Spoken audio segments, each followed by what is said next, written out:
As we wrap up, I kind of have a question for you. This one's obviously one of mine, so you can blame me later. But what is your biggest mistake and your best decision?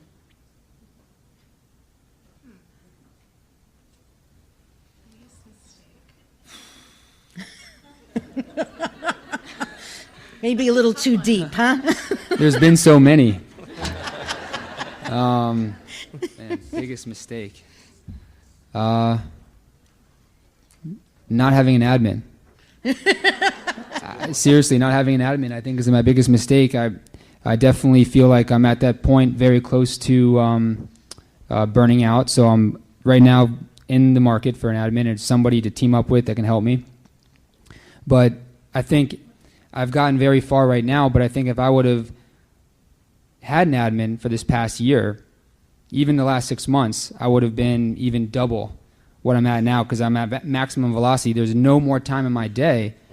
So I can't, I brought on a buyer's agent and I'm giving him probably at least 1 or 2 buyers a week. So it's, I need to get an admin. That's my biggest mistake. Oh, and what was the other one? Your best decision. My best decision is to have an admin. To have an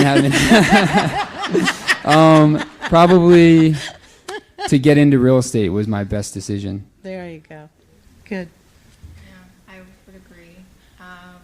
I think definitely for me making the transition from new home sales to resale, I think it made me a better agent.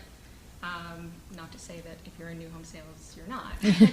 It's just a very different way of doing business, and I think it was really beneficial to have both experiences because it really helps me on the seller side and the buyer side, setting expectations for a buyer going into that type of market, and also sellers knowing what sellers are looking for. As far as biggest mistake, I don't try to look at anything as like a mistake because it's always a learning experience, as cliche as it sounds. So I really can't say one. Mm-hmm. I'm going to do this one backwards. I would say probably the biggest, one of the best decisions I've made in real estate was to leverage the power and harness the power of this company, which I think is an untapped resource for a lot of people. You've got some of the best managers, some of the best educators, some of the best agents in the country, and I think one of the untapped resources that a lot of people forget about is I have closed the deal through referral in just about every single marketplace that we're in. And I would say right now, $3 to $4 million of my business a year is a referral to a market that I'm not in. And I think that we underutilize that, and also, utilize the power of your manager, because you guys, there's a lot of great managers, and there's a few, not just in my own office, but there's a few managers who have mentored me and helped me become, better. And obviously you have to be coachable. And, at first I was kind of hard-headed and I had to fall on my own a couple times to learn. But, and the other thing is, leading real estate companies of the world who we're affiliated with, they're nationwide.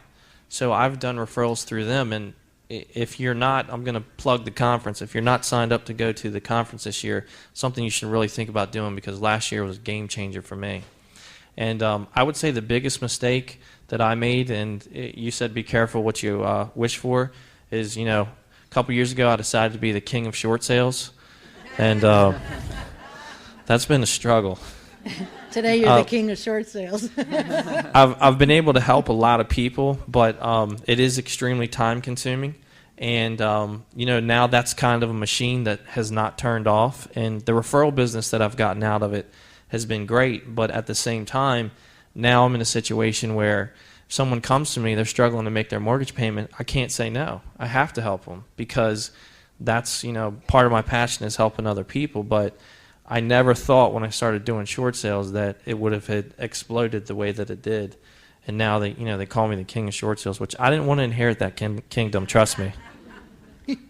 Danai, Brandon, and Barak, thank you so very much. Thank you.